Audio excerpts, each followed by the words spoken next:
अस्सलामुअलैकुम जनाब। खेलों की दुनिया में आप सबको हम कहते हैं खुशामदीद। मैं हूं आपकी होस्ट, आपकी दोस्त, आपकी आर्ज, आपकी डीजे ज़हरा और प्रोग्राम है जनाब बिल्कुल आप लोगों का फेवरेट क्रिकेट दीवानगी जीत की जंग। और ये जो जंग जनाब जारी है, ये जारी है पीएसएल के मुकाबलों में कि जिन्हें हम देख रहे हैं, एंजॉय कर रहे हैं अपनी अपनी टीवी स्क्रीन्स पर।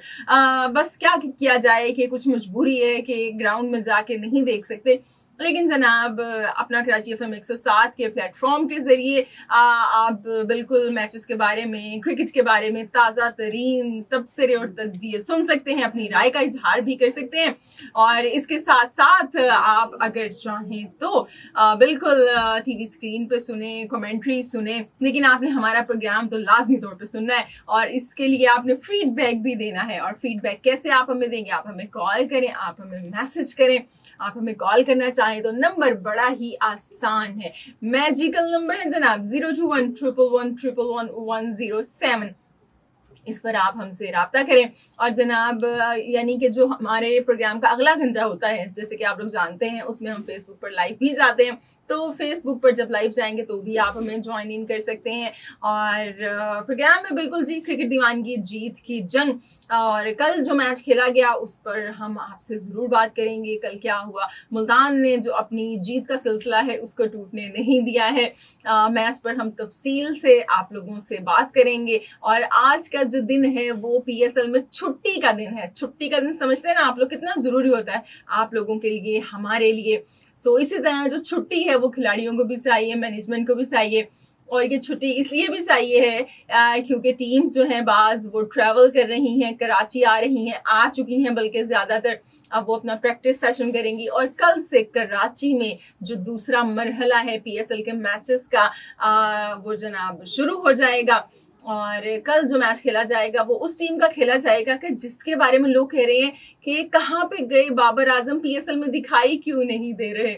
यानी कि ज़ल्मी ने अभी तक सबसे कम मैचेस पीएसएल के खेले हैं, सिर्फ 2 मुकाबले, बल्कि एक कहना चाहिए। एक तो बारिश आई और धो के चली गई। सो एक जो मैच था वो तो वॉश आउट हो गया था, लेकिन जो ये अपना पहला मैच खेला था उसमें इन्होंने जनाब जरूर जीत हासिल की थी कोयटा के मुकाबले में।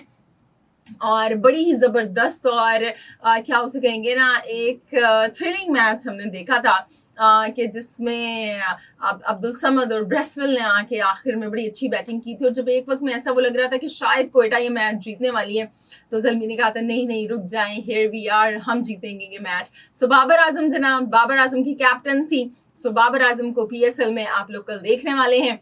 और जब हम बाबर आजम की बात कर रहे हैं अच्छा जी, ये आपको बता दें कि ज़ल्मी का मुकाबला हैदराबाद की टीम से है जो कि अभी तक जीती ही नहीं है। देखते हैं कि अब ज़ल्मी जीती है या हैदराबाद जीती है। लेकिन एक बात ज़रूर हम अभी लिंक पे आने के बाद इसको मज़ीद वो डिस्कस करेंगे कि बाबर आजम के हवाले से, बाबर आजम के फैंस के लिए आज बड़ा स्पेशल दिन है। 2021 में जनाब टीम पाकिस्तान ने बाबर आजम की कैप्टनसी में एक कारनामा अंजाम दिया था। क्या कारनामा अंजाम दिया था ये आपको बिल्कुल बताएंगे, लेकिन ब्रेक के बाद। सो जाइएगा कहीं नहीं, रहे हमारे साथ साथ और अपना कराची एफएम 107। वेल जनाब, वेलकम बैक। प्रोग्राम में आपको फिर से खुश आमदीद कहते हैं। खिदमत में जनाब हम आपके फिर से हाजिर हो चुके हैं।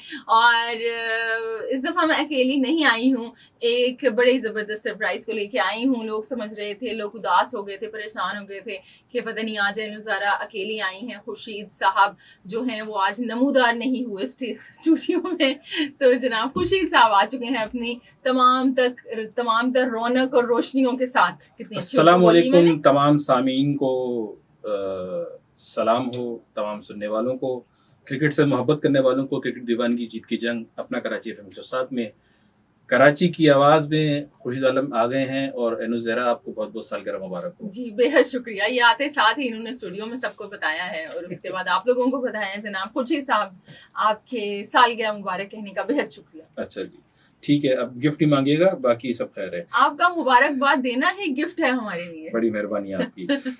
आजकल महंगाई के जमाने में ये आपने बड़ी अच्छी बात की है। हाँ। बात करते हैं पाकिस्तान सुपर लीग सीजन 11 की, जो कि कराची आ चुका है। आज आराम का दिन है, कोई मैच नहीं है, लेकिन टीमें भरपूर तरीके से प्रैक्टिस कर रही हैं और खबरें बहुत सारी हैं। बहुत सारी खबरें जो हैं गुज़िश्ता 1 घंटे के अंदर मंजर-ए-आम पर आ चुकी हैं, डेवलप हो गई हैं। कुछ खासकर जो खबरें हैं वो 2 खबरें ज़्यादा अच्छी नहीं हैं और बाकी जो है वो हम मैच पे भी बात कर लेंगे, गुज़िश्ता रोज़ का जो मैच हुआ उस पे भी आगे जाके बात कर लेंगे। लेकिन अभी आपको लेटेस्ट अपडेट दे दें कि कराची किंग्स के जो कप्तान हैं डेविड वार्नर, एडम जंपा और कुछ जो खिलाड़ी हसन अली वगैरह जो वापस चले गए थे, उनमें से डेविड वार्नर को जो है आज 9 अप्रैल को वापस आना था, आज रात को। आज तो 7 है, मतलब आज रात को वापस आना था, 8 या 9 की उनकी डेट के हिसाब से आना था, तो वहां से रवाना होना था। लेकिन एडम जंपा डेविड वार्नर जो है वो पुलिस कस्टडी में है सिडनी में, और पुलिस कस्टडी में है, यही कहा है आपने? जी, पुलिस कस्टडी में है क्योंकि वो ड्रंक एंड ड्राइव के केस में जो है वहां पर उनको मुकदमा उनके ऊपर दायर हो गया है। अगरचे केस उनका जो है वो जो हियरिंग है वो 7 मई को है, यानी 3 मई को हमारा फाइनल है तो 7 मई को है। लेकिन बहुत से सवालात जो हैं वो यकीन शायकीन सामने कराची किंग्स के लिए भी ये है। कराची किंग्स का अब तक जो है कोई ऑफिशियली इस मामले में बयान नहीं आया है कि क्या है क्या नहीं है। लेकिन ये खबर जब सुबह, क्योंकि ऑस्ट्रेलिया हमारे टाइम में बहुत फर्क है कि ऑस्ट्रेलिया सुबह बहुत जल्दी हो जाती है, हमारे यहाँ सूरज देर से तुलू होता है, तो ये सुबह खबर आ चुकी थी और मंजर-ए-आम पर थोड़ी देर में आई, क्योंकि जैसे हम लोग को ऐसे खबरें मिलती हैं ज़राए से, तो इस तरह वहाँ भी खबरें मिली उनको, फिर उन्होंने शाया कर दी वहाँ पर, फिर हमारे तक की खबर पहुँची। तो अब सूरत हाल ये है कि शायद ये गालिबन ये इम्कान है, इसमें हतमी तौर पर नहीं कर सकते जब तक कराची किंग्स का कोई मौक़िफ़ नहीं आ जाता कि क्या डेविड वार्नर कप्तानी करेंगे या नहीं करेंगे। और उनका मुकदमा अगरचे 7 मई को हेयरिंग है, उनके मुकदमे की समाअत है, लेकिन अभी कस्टडी में वो हैं, वो वहाँ से रिलीज़ हो जाएंगे, वो वापस आएंगे। और जाहिर बात है जब ऐसा कोई मुकदमा होता है तो फिर जो फ्रेंचाइज होती है या वो टीम होती है तो उसको भी बहुत सी चीज़ों को देखना पड़ता है, एथिकली भी देखना पड़ता है उस चीज़ों को, कुछ तौर पर लीगली तौर पर देखना पड़ता है, कुछ अपने हिसाब से देखना पड़ता है। तो मेरा ख्याल है कि शायद उनकी कप्तानी पर थोड़ा सा जो है वो मुतज़लज़ल हो जाएगा कराची किंग्स। अभी क्या है क्या नहीं है, या डेविड वार्नर पर वो अपना रखते हैं एतमाद बरकरार और डेविड वार्नर ही बनते हैं, क्योंकि सलमान अली आगा मौजूद हैं उनकी टीम में। सलमान अली आगा T20 टीम का कप्तान है और पहले भी हम इस चीज़ के ऊपर बात कर चुके हैं कि हमारे कौमी खिलाड़ी को जो है वो फ्रेंचाइज का कप्तान होना चाहिए। लेकिन जाहिर बात है कि फ्रेंचाइज की अपनी सवाबदीद पर होता है कि वो किसको कप्तान बनाना चाहते हैं, किसको नहीं बनाना चाहते। डेविड वार्नर पिछले साल भी थे, इस साल भी थे, अगरचे उन्होंने सलमान अली आगा को लिया है इस्लामाबाद यूनाइटेड से, क्योंकि वो रिलीज़ कर दिया था उन्होंने और यहाँ पे आ गए थे। तो अब देखना ये क्या सोचता है। दूसरी खबर आपको जनाब जो है वो प्रोड्यूसर साहब, टाइम है हमारे पास, हम बात कर सकते हैं थोड़ी सी? जनाब जी टाइम दे दिया उन्होंने हमें। तो दूसरी खबर ये है कि जनाब अभी आज इस्लामाबाद यूनाइटेड का नेशनल स्टेडियम कराची के हनीफ हाई परफॉर्मेंस सेंटर में ट्रेनिंग सेशन था। हैदराबाद किंग्स इलेवन का भी था और पेशावर ज़ल्मी का भी था। झगड़ा तो नहीं हो गया वहां पर एक हादसा हो गया है, और वो हादसा ये हुआ है कि मार्क चैपमैन की एक बॉल जो है वो एक बॉलर के सर पर लगी और वो सर पर लगने के बाद बेहोश हो गया और उसको फौरी तौर पर अस्पताल मुंतकिल किया गया। बॉलर कौन सा है? इस्लामाबाद यूनाइटेड ने उसका नाम देने से मतलब कोई प्रैक्टिस करवा रहा था या नहीं? इस्लामाबाद यूनाइटेड वैसे उनका प्रॉपर बॉलर नहीं है जो उनका भी टीम में खेल रहा हो। जो नेट सेशंस होते हैं उनके लिए भी बॉलर्स होते हैं। जी जी हम सबको पता है ग्राउंड्स में। मीर हमजा सज्जाद नाम है जनाब उनका, वो टीम में शामिल है। मीर हमजा सज्जाद आपने नाम पढ़ा होगा उसके इस्लामाबाद यूनाइटेड के उसमें। उनका ऑफिशियल बयान भी आ गया इस मामले में कि प्रैक्टिस सेशन के दौरान जो है वो मीर हमजा सज्जाद के सर पे गेंद लगी थी। वो वाकया नेट सेशन के दौरान पेश आया, जब उसके बाद ट्रेनिंग को मुअत्तल कर दिया गया, फौरी तौर पर अस्पताल लेके जाया गया जहाँ डॉक्टर जो हैं उनकी निगरानी कर रहे हैं और होश में आ गए हैं। वो होश में आ गए हैं अल्हम्दुलिल्लाह, और उनकी हालत पहले से बेहतर है। क्योंकि आपको पता है कि जो कंकशन का कानून जो आईसीसी ने पास किया था पहले, अब उसके बाद बहुत ज्यादा सख्ती है कि अगर वो आपको फिल ह्यूज याद हैं जो जिनके सर बॉल लगा था ऑस्ट्रेलिया में और उनका इंतकाल हो गया था, बहुत तो उसके बाद से फिर आईसीसी ने ये किया था। और आपको याद होगा कि हेलमेट के पीछे भी जो है ना कवर लगाया जाता है ताकि बॉल जो है वो पिछले हिस्से पे ना लगे, वो नाजुक हिस्सा होता है ना, तो बल्कि ऑस्ट्रेलिया के भी एक यंगस्टर थे, मेरे ख्याल से 14-15 साल का बच्चा था, हाँ उसका भी डेथ हुई थी उसकी इसी भी तरह से गेंद लगने हाँ, से। तो होश आ गया है जनाब उनका, और वो कह रहे हैं कि वो मुकम्मल सेहतयाबी के लिए दुआ गो हैं, और हम भी दुआ गो हैं जनाब इस्लामाबाद यूनाइटेड के खिलाड़ी के लिए। बिल्कुल और जनाब अल्लाह रिज साहब ताला कह रहे हैं कि उन्हें ब्रेक की जानिब जाना है, तो आप अपना कराची एफएम के साथ सुन रहे हैं कराची की आवाज़। क्रिकेट दीवान की जीत की जंग में पाकिस्तान सुपर लीग 11 के सनसनीखेज मुकाबलों के बारे में आपको अहवाल देते हैं, खबरें बताते हैं, और मेरे साथ मौजूद होती है ज़हरा। मिलते हैं एक छोटे से ब्रेक के बाद। उन्होंने कहा नहीं जी, जाते जाते ये कुछ कहना दे, बस जल्दी से ब्रेक पे चले जाओ। सो जी जल्दी से ब्रेक पे जाते हैं।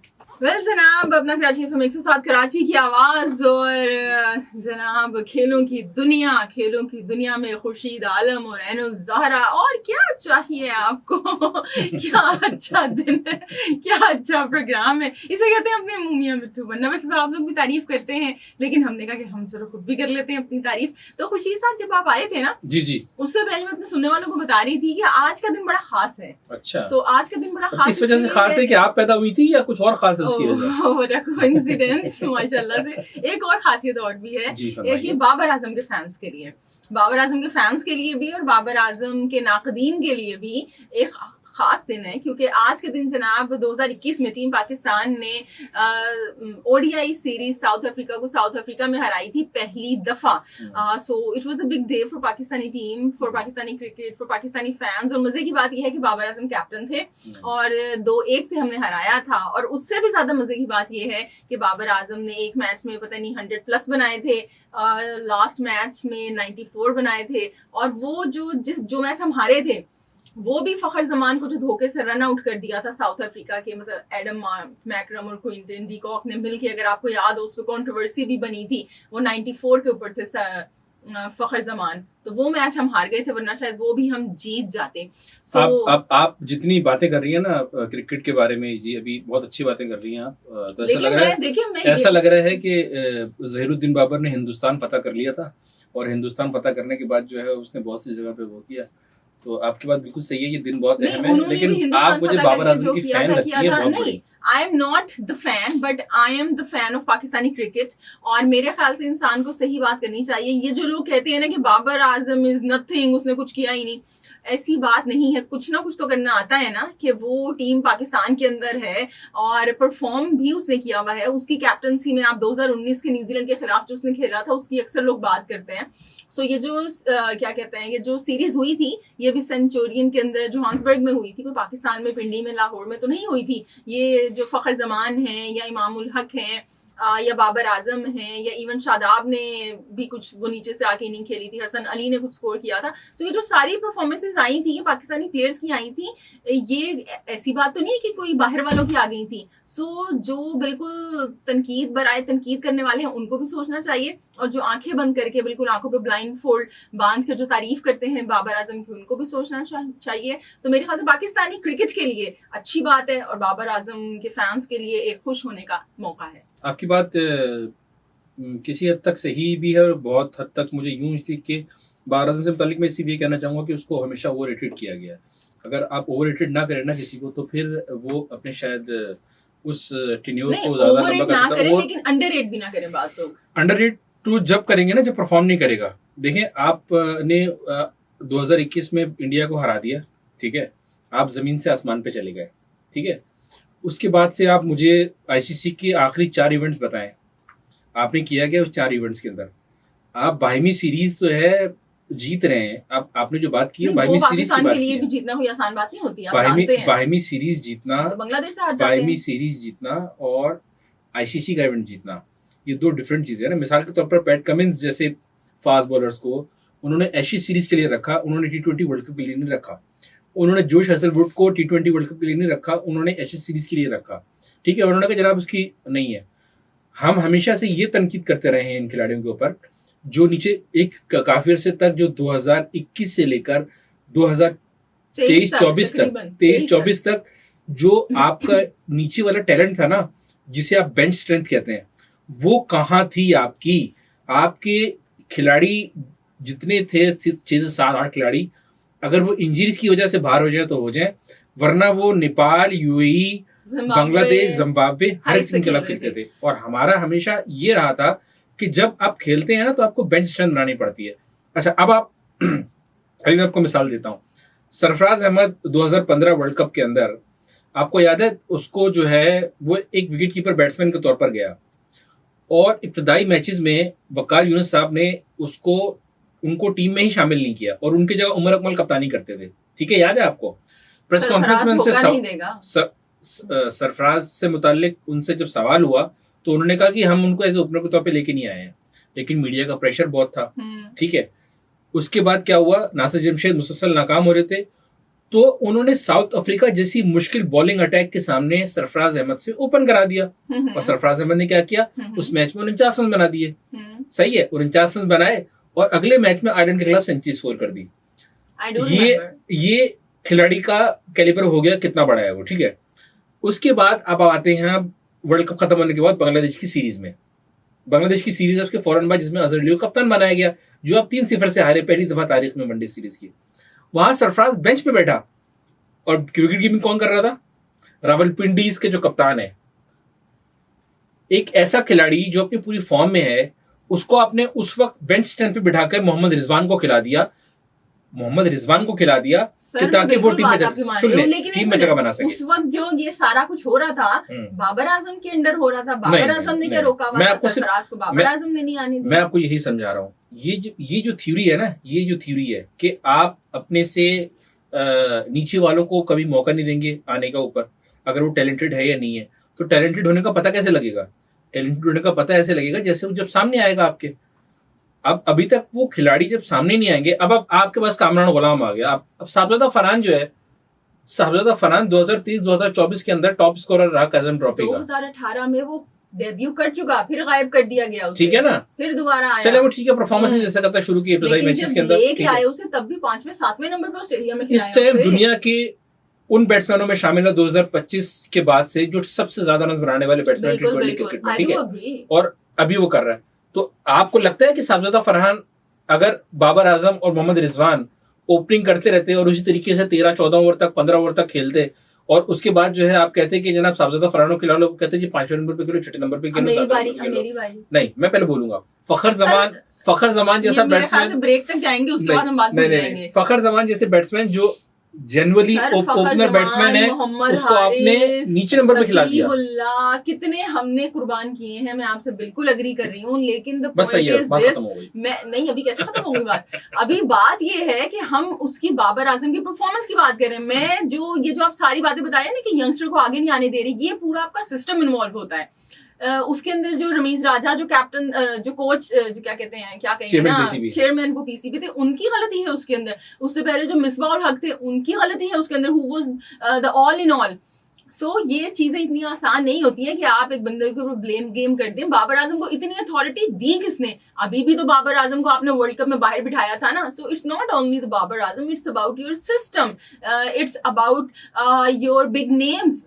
सो मेरे ख्याल से एक बंदे को यहाँ पे क्रिटिसाइज नहीं करना चाहिए जब आप नहीं परफॉर्म कर रहा। जब आप सिस्टम से बड़े हो जाते हैं ना, सिस्टम से बड़े होने की कोशिश करते हैं, तो सिस्टम एक वक्त पे आने के बाद आपसे आके क्लैश करता है। सर पास से होता आ रहा है, ये जो बड़े बड़े नाम हैं, ये सारे चैलेंज करते रहे हैं, जो भी टीवी पे बैठे हुए हैं, चाहे वसीम अकरम है, चाहे लेकिन उनकी परफॉर्मेंस देखिए ना आप सब उनकी परफॉर्मेंस से बाबर आजम की परफॉर्मेंस को नहीं मिला सकते आप। अगर कोई ये कहता है कि बाबर आजम पाकिस्तान क्रिकेट का सबसे बड़ा बैट्समैन है तो वो गलत कहता है। सर बाबर आजम ये 2023 का जब कॉन्ट्रैक्ट तैयार हो रहा था पीसीबी का, खिलाड़ी रूट के चले गए थे, उनको मनाने के लिए बाबर आजम को कौन गया था घर? इंजमाम उल हक साहब गए थे। So the thing is that कि ये ऐसे इतनी आसान चीजें वो नहीं होती है कि आप एक ही बंदे पे ब्लेम नहीं, मैं एक बंदे को ब्लेम की बात नहीं कर रहा। देखिए ब्लेम आप बनाया क्यों आपने उसे इतना बड़ा? उसको आप उसको फिर क्लीन चिट नहीं दे सकते। अब ये तो रमीज राजा ने कहा है ना कि बाबर आजम तो मुझे इतने अच्छे वो लगते थे कि हमें आगे यहाँ पे कह भी नहीं सकती उसे। रमीज राजा साहब ने माजी में जो जितनी तनकीद उनके ऊपर की है, जितनी तनकीद बाबर आजम पे की बगैर जब चेयरमैन नहीं थे वो, तो आप उनकी वीडियोस उठा के YouTube पे देखिए, आज भी दोबारा से भी तनकीद करना शुरू हो गया। सो ये it's the system, it's the corrupt system. देखिए सामीन और नाज़रीन भी हैं, क्योंकि YouTube पे हमारा चैनल जाता है, सामीन नाज़रीन दोनों, ये जो हम बात कर रहे हैं हम बहुत फ्रेंडली माहौल में बात कर रहे हैं, ये मत समझिएगा हम लड़ रहे हैं। ये बेसिकली हेल्दी कंपटीशन हमारे दरमियान जारी है कि कौन ज्यादा बोलता है, बताना पड़ रहा है आपको, आप सोच लें इस बात को, अगर एक्सप्लेन करना पड़ रहा है तो फिर तो कुछ ना कुछ बात है भाई। अच्छा। ब्रेक पे जाना है हमने, चलिए जी ब्रेक पे चलते हैं। आपको स्टैट्स का क्वेश्चन प्लीज हमें बता दें। बिल्कुल, ब्रेक के आने के बाद अगली बताऊंगा ब्रेक में आपको जी। चलें जी, ब्रेक के बाद हम वापस आते हैं, स्टैट्स का सवाल आपको बताते हैं और आप बताइए कि आप कल किस टीम को सपोर्ट करने वाले हैं, हमें मैसेजेस भी आ रहे हैं। सो जी अभी ब्रेक पर चलते हैं, उसके बाद आते हैं वापस रहे हमारे साथ साथ अपना कराची एफएम 107। खुश आमदेद, वेलकम आपको अपना कराची एफएम 107 में कराची की आवाज, और आप सुन रहे हैं क्रिकेट दीवानगी जीत की जंग पाकिस्तान सुपर लीग सीजन 11 के दिलचस्प सनसनीखेज मुकाबले अब कराची का रुख इख्तियार कर चुके हैं और कराची पहुंच चुकी हैं टीमें। प्रोग्राम के आगाज में हमने आपको बताया कि कंट्रोवर्सीज जो हुई, कुछ वार्नर के बारे में, कुछ एक खिलाड़ी के बारे में जो जख्मी हो गया है, हमजा सज्जाद, उनकी हालत बेहतर है पहले से, लेकिन जो है मेरे साथ मौजूद हैं हमेशा की तरह। लेकिन मतलब ये लेकिन आपने मुझे क्या मिलाया इस सब से? मतलब मैंने इसलिए मिलाया, लेकिन क्या करें, मजबूरी है, बताना पड़ेगा लोगों को कि ये साथ है। हाँ वरना मैं अकेला शो कर रहा होता। हाँ नहीं, ऐसा नहीं है। ये जो है आज अपनी बर्थडे पर बहुत जबरदस्त केक तो लेके नहीं आई, लेकिन उन्होंने बहुत अच्छी चाय पिलाई है। अच्छी थी ना चाय? हाँ बिल्कुल अच्छी थी। खुद इनको बनाना नहीं आती, लेकिन ये बाहर से लेके आ जाती हैं। तो क्या कहते हैं ना, साथ वो मखमल के अंदर ना छोटा सा वो काम कर देना अपना खराब सा। अच्छा जी, बात कर लें रावलपिंडी और मुल्तान सुल्तान के मैच की। कल आपने मुल्तान सुल्तान को जनाब चूज किया और Multan Sultan is flying high. हाँ, और हम जो है हार गए पिंडी वाले। अच्छा, मेरा इतना दिल कर रहा है कि काश मुल्तान सुल्तान, जब भी मुल्तान सुल्तान जीतती है, आई विश कि इसका नाम चेंज ना हुआ होता। वो इसलिए कि देखिए, जब वो मुल्तान का नाम है ना, हम इसको मतलब पुराना एक जो नाम है उससे इसको हम लिंक करते हैं। लेकिन अगर ये टीम हम इसकी एज ए सियालकोट स्टैलियंस बात कर रहे होते कि जिसका डेब्यू है और वो अपने डेब्यू में ऐसी परफॉर्मेंस कर रही है, तो उसकी मतलब क्या फिर तो एक अहमियत होती मेरे ख्याल से। वो मैं कह सकता हूँ, लेकिन थोड़ी स्टीरियोटाइप बात हो जाएगी थोड़ी सी, ये कि नाम तब्दील करना, ये वो ज़ाहिर बात है। वो लॉ कलंदर भी 4 साल तक जो है ना कुछ नहीं कर सकी, तो उन्होंने नाम चेंज नहीं किया। ये बेसिकली मुझे मैं समझ गया आप जो बात कर रहे हैं। इन्होंने तो बहुत सारे नाम चेंज कर लिए, पहले रावलपिंडी, फिर पिंडीज, इस तरह इसको बार-बार नहीं, आते रहे। बात करी मुल्तान की, क्योंकि ये सियालकोट स्टैलियंस थे। हाँ, फिर उनके जो नए ओनर आए उन्होंने कर दिया नाम चेंज। मतलब इसके अंदर तो वो अच्छा, मैं कहा रावलपिंडी की बात कर रही हूं। नहीं, पिंडी की बात नहीं कर रही। पिंडी तो अच्छी है भाई, पिंडी है। अच्छा जनाब, कल जो है मुल्तान सुल्तान एक बार फिर खुशकिस्मत रहा, जैसा कि हमने कल आपको बताया था। खुशकिस्मत नहीं सर, मुझे एतराज है इस बात पे। क्यों खुशकिस्मत नहीं रहा? मेहनत है उनकी, अच्छा खेले हैं। टॉस पे में मेहनत कहाँ से आ गई? टॉस में खुशकिस्मती होती है। मैं टॉस की बात कर रहा हूँ। ये बात मान लें। हाँ भाई, माजरत चाहता हूँ, जरा ये जज्बाती हो जाती है थोड़ी देर के अंदर। तो वो जो है ना बस जल्दी से सारा मलबा डाल रहे हैं। हाँ, बेसिकली जो मैं आप लोगों से भी ये पूछना चाहता हूँ, आप हमें वक्फे के दौरान कॉल कर सकते हैं जब भी ब्रेक आएगा, और हमें बताएं कि बेसिकली ये जो रावलपिंडी है, इसकी जो खराब कारकर्दगी की वजह आपको क्या नजर आ रही है? किंग्समैन का पूछ लें, कल है उसका मैच। हाँ, वो तो हम जब आगे डिस्कस करते हैं। अभी इसको कल वाले मैच को कर लें रावलपिंडी को, अगर इजाजत है मैडम। जी सर, इजाजत। बड़ी मेहरबानी आपकी। तो हमेशा की तरह जो है मोहम्मद रिजवान, जो गुज़िश्ता 3-4 सीजन से टॉप 2 या 1 में रहे हैं बैटर्स के अंदर, वो इस दफा जो है बड़ी उनकी खराब परफॉर्मेंस रही है और अच्छा परफॉर्म नहीं कर पा रहे हैं। वो कल भी जो है वो 19 रन बनाकर आउट हो गए, और यासिर खान जिन पे डिपेंड कर रहे हैं वो लेके आए हैं उनको, वो भी 5 रन बनाकर आउट हो गए। अलबत्ता कामरान गुलाम ने पिछले मैच में भी अच्छी इनिंग खेली थी, इस मरतबा भी उन्होंने 35 रन बनाए 24 गेंदों पर 3 चौके। लेकिन सर यहाँ मैं आपसे ये पूछूंगी, आपको ऑफ कोर्स एक्सपीरियंस है कि देखिए मोहम्मद रिजवान जो हैं ये स्पिनर से परेशान है। इरफात मिन्हाज ने इनको कल बोल्ड कर दिया। सो आप क्या समझते हैं कि मतलब स्पिनर के खिलाफ ये बाबर आजम की भी हम बात करें तो ये स्पिनर्स के मुकाबले में परेशान नहीं होते, ये होते हैं ज्यादातर फास्ट बॉलर्स से परेशान, और वो भी फास्ट बॉलर्स जो बॉल को स्विंग करने का महारत रखता हो, नहीं आउट स्विंग करने की महारत रखता हो, अंदर भी करता हो, बाहर। ये जो बॉल, ये इनका जो सबसे बड़ा मसला रहा है ना, इनका फुटवर्क का रहा है, और इनसे पूछा भी गया था प्रेस कॉन्फ्रेंस में, ये ऑन रिकॉर्ड है कि आप जो है ऑफ साइड के इतने अच्छे प्लेयर नजर नहीं आते, आप ऑफ साइड पे शॉट नहीं मारते, आपके ज्यादातर शॉट जो है वो लेग साइड पे होते हैं। तो उसने कहा था कि मैं तो है जो, अब अगर मैं ऑफ की बॉल को लेग पे मार लेता हूं तो मुझे जरूरत ही नहीं ऑफ पे खेलने की। ये एक बहुत ही जो है अजीब सी बात है, क्योंकि एक ओपनर जो होता है उसको तकरीबन ऑफ या लेग चले ठीक है, आजकल तो मल्टी टैलेंटेड और जो है 360 और 360 टाइप किस्म के बैट्समैन आ रहे हैं कि किस किस तरह के वो इनोवेशन करते हैं शॉट्स के, वो पहले नहीं हुआ करते थे।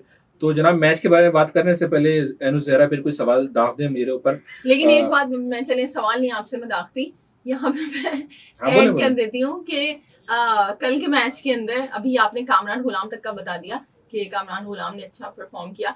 कल एक ये है कि अब्दुल्ला जो फजल हैं वो भी नहीं परफॉर्म कर पाए। नहीं, लेकिन उनको प्रमोट किया था पिंडी ने, प्रमोट किया लेकिन नहीं कर पाए। मेरे ख्याल में ना मुल्तान सुल्तान की हिकमतें भी बहुत अच्छी थी। एक तो टॉस उन्होंने जीता और उन्होंने स्पिनर्स पे ही इन्हिसार किया, जैसे पिछले मैच में स्पिनर्स पे इन्हिसार किया था।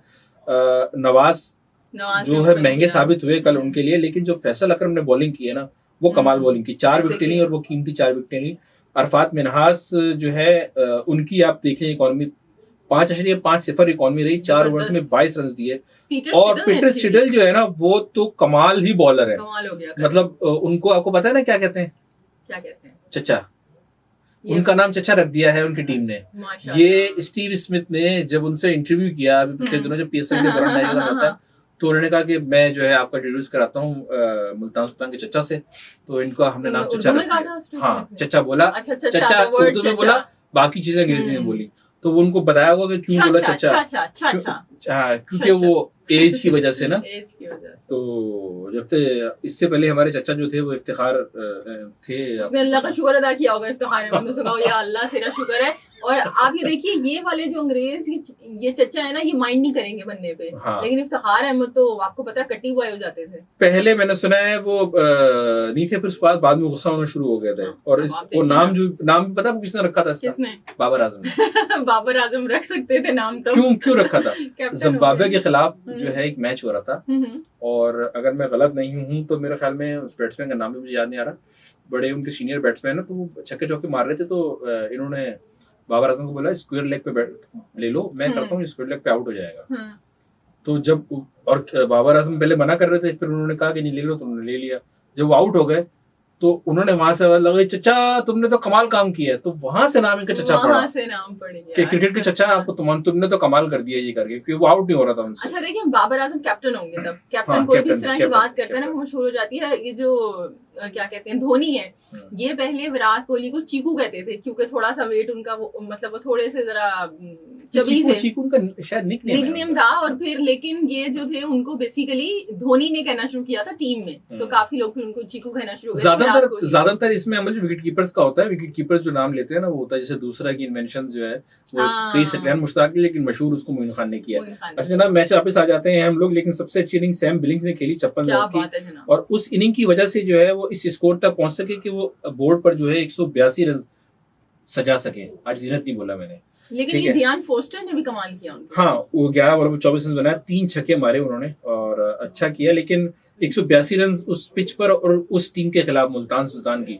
जहां पर साहबजादा फरहान, स्टीव स्मिथ, जोश फ्लिपी, ऑस्टन टर्नर और जनाब एक भरमार हो बैट्समैनों की, शान मसूद को ऐसे नंबर पर उन्होंने रखा हुआ है कि ऊपर वाले आके ऐसे रन कर देते, फिर वो आपको उनको बोलते हैं कि रन बॉल करो।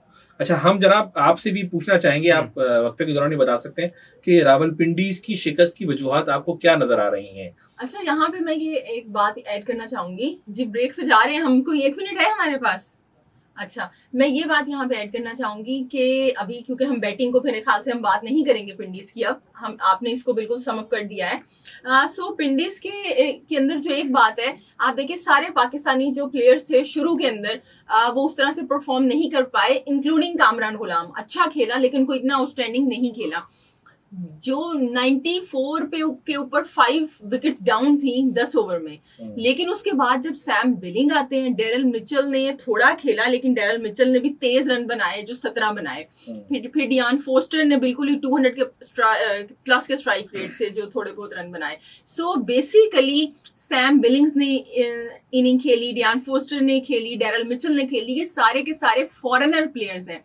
सो पाकिस्तानी बैटर्स के मुकाबले में जो इनका पिंडी का मिडल ऑर्डर है ना फॉरेन, वो क्लिक किया है कल। सो ये सोचने का मुकाम है एज ए टीम वाइज कि आपके जो बैटर्स हैं वो क्यों फेल हो रहे हैं।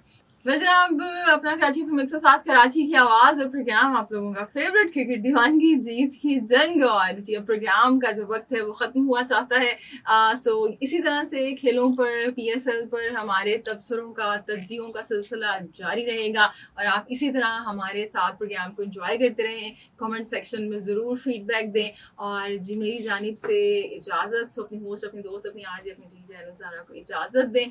बशर्ते ज़िंदगी, बशर्ते रब ताला आपसे कल मुलाकात होती है। खुर्शीद साहब की जानिब छोड़े जा रही हूँ जनाब मैं माइक, अल्लाह ने के बाद। जी, हमने आपसे सवाल पूछा था कि पाकिस्तान सुपर लीग की तारीख में सबसे ज्यादा स्ट्राइक रेट का बैट्समैन कौन है, तो उसका जवाब भी दे देता हूँ। ल्यूक रंकी है। उन्होंने 166 के #1.2 के स्ट्राइक रेट से बैटिंग की है। 31 मैचेस में 1020 रन बनाए हैं, 116 चौके और 50 छक्के लगाए हैं। सबसे ज्यादा स्ट्राइक रेट उनका है। और हमेशा की तरह एनु जहरा जो है पहले भाग जाती हैं मुझसे और मुझे कहती हैं कि आप जवाब देके जो है ना अल्लाह हाफिज़ कह दें लोगों को। जनाब हम भी अल्लाह हाफिज़ कहते हैं आपसे, और इंशाल्लाह बहुत जल्द मुलाकात होगी। आप यूट्यूब पर हमारे चैनल FM 107 को सब्सक्राइब कर सकते हैं और अपने कमेंट्स का इज़हार भी कर सकते हैं। अल्लाह हाफिज़।